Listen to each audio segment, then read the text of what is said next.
Did Rolls-Royce just make a radical change in its strategy in the airliner engine market? The British engine maker now seems to have moved past some worrying financial troubles, and they recently made an announcement that could shake up the world of jet engines for modern, single-aisle aircraft by rejoining a market that they effectively abandoned over a decade ago. And while breaking into this market won't be easy, Rolls-Royce seems to have picked a good time to try, because aircraft makers, including some unexpected ones, could soon have a use for a modern jet engine of precisely this size. Now, Rolls-Royce have been through some ups and downs in the past few years. The 2010s were a quite difficult period for the company, as they worked hard to try and sort out the problems haunting the 787 engines in particular. And even more recently, we've also seen them having to tackle longevity issues affecting their Trent XWB engines fitted to the Airbus A350-1000. Now, Rolls-Royce Trent 7000 engines for the Airbus A330 had a slightly smoother entry into service, thanks to the fact that they are nearly identical to the Trent 1000 engines for the Boeing 787. But even they also had some longevity issues, requiring more frequent maintenance than initially expected. Rolls-Royce is fixing all of this, but even before those stories broke, the company had announced an ambitious new engine project called the Ultrafan, which is supposed to be the replacement for the Trent engine family, Rolls-Royce's decades-old staple in the airliner world. Now, Rolls-Royce is testing out several technologies in this project, but in case you haven't seen it, the most noticeable feature of this first Ultrafan prototype is that it is absolutely huge. This monster has a fan disc that's 140 inches or 3.56 meters in diameter. And that means that it's even larger than the engines for the new Boeing 777X, which in turn is larger in diameter than the fuselage of the Boeing 737 that I fly. Of course, there is a reason for this large diameter. As I've explained in the past, a modern turbofan engine can generate more power either by pushing back the same amount of air faster or by pushing back more air at the same speed. And for reasons that I won't go into today, pushing back more air at the same speed is far more efficient. So that's where this huge fan comes in. Now, crucially, the Rolls-Royce Ultrafan is equipped with a geared fan in the front, which takes all of this theory to another level.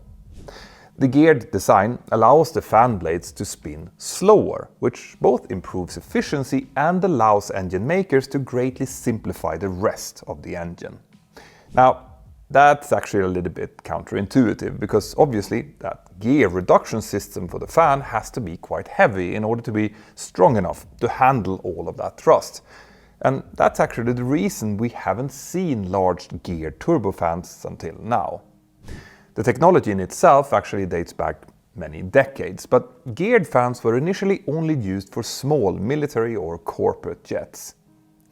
So that's why Rolls-Royce's massive first Ultrafan prototype was such a breakthrough. It proved that today these gearboxes really can take the forces involved in even the largest wide-body engines. And despite the weight of that massive fan gearbox, this design actually makes it possible to save weight overall, since slowing down the fan in the front also allows engine makers to speed up other sections of the engine, like the compressor stages just behind the fan or the turbine stages at the very back of the engine. That in turn means that the compressor and the turbine can have fewer stages, which reduces complexity and weight. Plus, since the fan blades in this case will spin slower, that means that each individual blade also has less energy. So if one of them were to break off for any reason, the casing around the fan doesn't need to be as sturdy or heavy, which saves even more weight. All of that is why these engines can be lighter than conventional high bypass turbofans, even with the extra weight of that gearbox up the front. Again, I have made some videos in the past that go into this in much more detail. Most recently, I made a video about the Rolls-Royce Ultrafan in particular, explaining how that enormous demonstrator could become the basis for an engine for a potential Airbus A350neo, which would then threaten the prospects of Boeing's 777X even before it enters service. But I've also mentioned that Rolls-Royce's decision to specialize on engines for such large airliners has in the past come back to haunt them. The last engine that Rolls-Royce designed for single-aisle airliners was the legendary RB211, which entered service already back in the early 1970s with the widebody Lockheed L1011. It was later also used in the single-aisle Boeing 757, along with widebodies like the 767 and even the mighty Boeing 747. So the RB211 wasn't a case of Rolls-Royce catering only for single-aisle aircraft. That was just a happy coincidence, and a successful one at that. Then, in the 1980s, Rolls-Royce joined the International Aero Engines joint venture, making the V2500 engine. Now, this was a single-aisle aircraft engine, which actually still powers many older Airbus A320 family jets, along with the McDonnell Douglas MD-90 and, most recently, the Embraer C390 cargo jet. But in 2011, Rolls-Royce then officially exited the single-aisle jet engine business by selling its 32.5% stake in the International Aero Engines consortium to Pratt & Whitney. That deal was worth $1.5 billion and left Rolls-Royce focused squarely on the long-haul market, a decision that at the time seemed to make sense. But only a decade later, Rolls-Royce's long-haul focus suddenly didn't look quite as promising anymore. When the COVID-19 pandemic hit, international long-haul passenger travel suffered incredibly to a much greater extent than the short-haul market did, whilst also taking much longer to recover. And while those wide bodies were grounded, so were also all of the Rolls-Royce engines under their wings. And with Rolls-Royce relying on power-to-the-hour service contracts on those engines, and those service revenues obviously plummeting since no one was flying, the company virtually burned through its cash, losing around £4 billion in 2020 alone. When Tufan Ergin took over as CEO of the company in 2023, he famously even called the company a burning platform. But since then, Rolls-Royce have staged a remarkable recovery, thanks to both post-pandemic long-haul travel recovery and the company's own reorganization efforts. In 2023, they reported a record free cash flow of £1.285 billion and an underlying operating profits of £1.59 billion.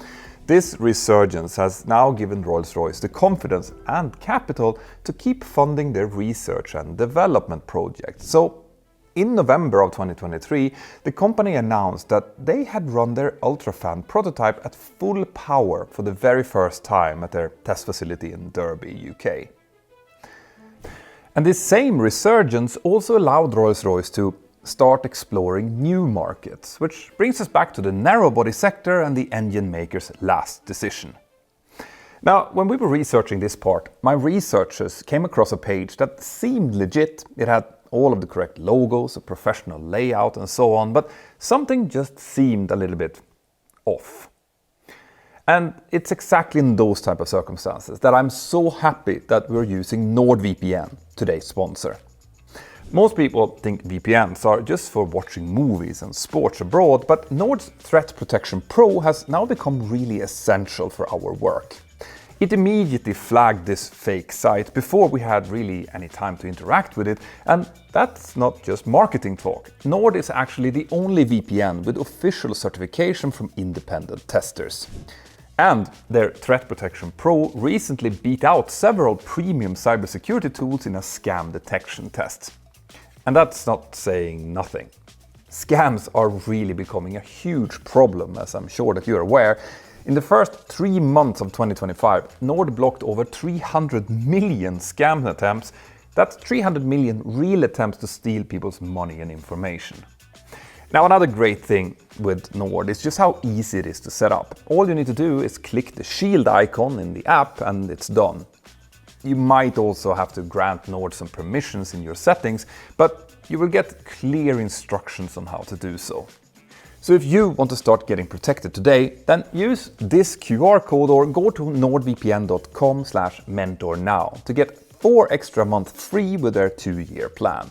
And remember, you're not risking anything by trying, since Nord always gives you a 30-day money-back guarantee. Thank you, Nord, for sponsoring this video. Now back to the Ultrafan. The news about Rolls-Royce's latest plans came from Guy Norris in Aviation Week, who revealed that the engine maker is now in the process of finalizing the design of its second Ultrafan demonstrator, and this one will be much smaller. It will produce a bit more than 30,000 pounds of thrust, which means that it will produce about the same thrust as other modern single-aisle engines, like the CFM LEAP or the Pratt & Whitney PW1000 Golf. Although it will likely actually be a little bit more powerful than both of those, which is worth remembering here.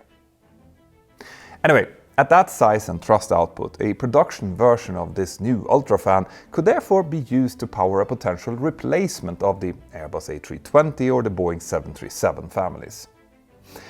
Now, to be clear here, Rolls-Royce has always said that the Ultrafan could be scaled both up or down to power either wide-bodies or single-aisle jets and everything in between. But by actually building a demonstrator engine, the company is now sending a clear message to the airline world. Alan Newby, Rolls-Royce's Director of Aerospace Technology and Future Programs, said that they're doing this to show to our customers that we're serious about it, to show to our suppliers that we're serious about it, and also to show our potential partners that we are serious about it. Now, the timing of this development is really important. Rolls-Royce aims to start testing this second Ultrafan prototype in 2028, which might seem far away, but the company will be doing this in parallel with the development of their larger Ultrafan prototype, which seems to still need some work. And that 2028 testing timeline actually sounds about right for an engine aimed to be fitted to a passenger aircraft, let's say in the second half of the 2030s. Remember, CFM's RISE prototype was originally meant to begin testing in 2026, also for a potential next-generation single-aisle aircraft. So Rolls-Royce now seem to be squarely back in that game. By the way, all of this is a little bit ironic, because originally Rolls-Royce had been in talks with Boeing about making an Ultrafan for Boeing's new mid-size airplane, or NMA. But they withdrew themselves from Boeing's NMA project because they thought that they wouldn't be ready in time. Boeing demanded a much quicker development timeline. This happened in February of 2019, just weeks before the second of the 737 MAX crashes, the aftermath of which led to the cancellation of the NMA and the 2 737 MAX variants, who are still not certified 6 years later. So it turns out Boeing wasn't in such a hurry after all. Anyway, for Rolls-Royce, building an Ultrafan design for a single-aisle aircraft actually brings up some unique challenges. This engine will obviously keep the geared fan configuration, which Pratt & Whitney is already using in their own PW1000G engine, and it will also make use of advanced materials like ceramic matrix composites, or CMCs, which CFM uses in its LEAP engines. These materials allow jet engines to run hotter, safely, and Rolls-Royce is already using them in later versions of their Trent engines. But one thing that Rolls-Royce still need to prove that they are capable of in order to shrink the engine down for single-aisle use is to miniaturize the overall design of the engine core. You see, like I mentioned earlier, modern turbofans need to have a high bypass ratio, meaning that we want most of the air from the fan in the front to go around or bypass the engine core rather than going through it. This means that the core, which is basically the guts of the engine, needs to be as small in diameter and as lightweight as possible, while still being able to support that high bypass ratio. That might sound easy enough, but it's actually not that straightforward. Companies like Pratt & Whitney and more recently General Electric have been working with NASA in the high-tech project, specifically to make progress in this very complicated process. Fortunately for Rolls-Royce though, despite their focus on wide-body airliners during all of these years, they are definitely not starting from zero when it comes to modern, smaller jet engines. No, they have made engines for many other applications in the meantime, including helicopters, turboprops and most importantly for corporate jets. One of its newest jet engines in general is called the Pearl family, and those were made specifically for corporate jets. This group of engines is an evolution of older designs, one of which will actually power the next version of the B-52 bomber. But the latest versions, like the Pearl 10X built for Dassault's Falcon 10X, already made use of advanced high-temperature materials and other core technologies, which is exactly what Rolls-Royce now will need to bring together with the rest of their work on the Ultrafan in order to make that smaller variant a reality. So all of this means that Rolls-Royce should have all of the right ingredients to build this smaller Ultrafan engine without any major hiccups. And by the time it is fired up for the first time in 2028, Rolls-Royce will most likely have learned even more from the development of its Pearl engines and the larger Ultrafan prototype. Now hopefully by then we will also have learned the answer to the question that I'm sure a lot of you are asking right now. Who will actually use this engine? And for what? Now I'm not going to go into a deep dive into Boeing's recent problems, but it's safe to say that they're probably not in a financial position to launch a new airliner right now. But of course that could easily change within 2 or 3 years, and for Boeing's sake I really hope so. As for Airbus, they're not really in a hurry to develop anything new either. With no competition from Boeing, the European aircraft maker seems happy to just keep producing Airbus A320s and 321s as fast as they possibly can, because they have enough of a backlog to keep making them for another decade or so.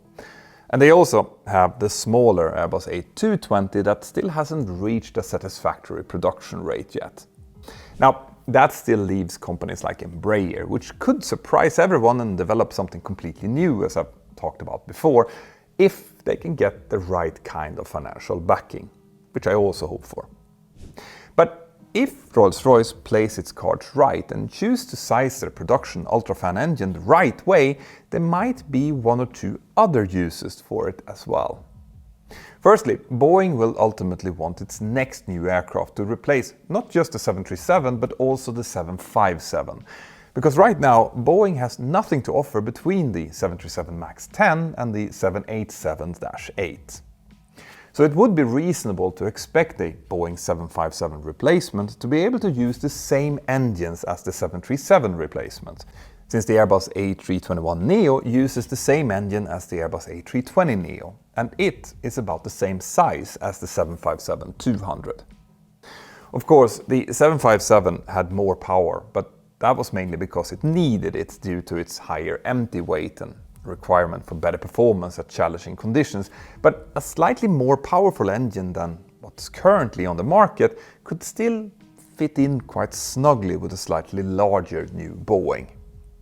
Now there is also another entity out there that would surely be interested in a new engine the same size as the 757's engine, and that's the US Air Force. They still have a handful of 757s around with Pratt & Whitney's PW2000 engines, but the same engines, with the military designation F117, also powers the Boeing C-17 cargo plane. Now the last C-17 was delivered just a decade ago, so the fleet likely won't need engine upgrades for some time yet, but as John Ostrower explains in The Air Current, the Air Force would like to have a future option for an engine upgrade. And that's not the only reason why the US Air Force might be interested here. They are also currently spending $235 million on a really futuristic looking design from a company called Jet Zero for a blended wing body concept. And it seems like the Air Force doesn't just see this as a paper project either. They have actually been interested in blended wing body designs for quite some time, and Jet Zero now has partnered up with defense contractor Northrop Grumman, as well as Scaled Composites, who are famous for designing and actually building innovative new aircraft. As Ostrower explains, size-wise, Jet Zero's design could then also be used to develop into a 250-seater airliner, which means that it would need an engine similar in power to that of the 757 and the C-17. You see what I'm getting at? Now, Jet Zero aims to fly a full-scale proof of concept demonstrator of this design by 2027. And that one-off aircraft will then use the same Pratt & Whitney PW2040 engines that powers the C-17, producing around 43,000 pounds of thrust. But Jet Zero and its partners expect that when the production version enters service, probably in the mid-2030s, it will then also have access to a newer and better engine. Which brings us back to Rolls-Royce and their work on the Ultrafan. Now obviously, when Airbus, Boeing, Embraer or someone else launches a new airliner, the size of the 737 or something even bigger, it won't just be Rolls-Royce who will jump at the opportunity to make engines for it. And in that sense, the British engine maker is kind of the outsider here, since they have been out of the single-aisle market for so long. We all know about the manufacturing duopoly that we have these days. But when it comes to engines for single-aisle aircraft, we basically also have an engine duopoly, Pratt & Whitney and CFM, the latter being a 50-50 venture between General Electric and Safran. Now again, Rolls-Royce have plenty of experience with big and small engines, and I'm sure that they can combine them to build a fantastic single-aisle engine. But when they do, actually producing such an engine is then going to be a different type of challenge. You see, the problem here is that aircraft like the 737 or the Airbus A320 are made in a much higher volume than bigger wide-body jets are. Around 2/3 of the world's airliners are narrow bodies, so the 737s and Airbus A320s collectively need literally twice as many engines as the wide bodies do. And that's not all. Single-aisle aircraft also fly more cycles than wide bodies, which is why we pilots who fly the 737s and Airbus A320s generally do much more takeoff and landings than our colleagues do in the wide bodies. But this also means that single-aisle aircraft engines live harder lives, since they spend more time at higher power settings during takeoff and climbs. So to recap, engine makers catering to this market need higher rates of production, and they need to make sure that their engines are very reliable and durable for high cycle use.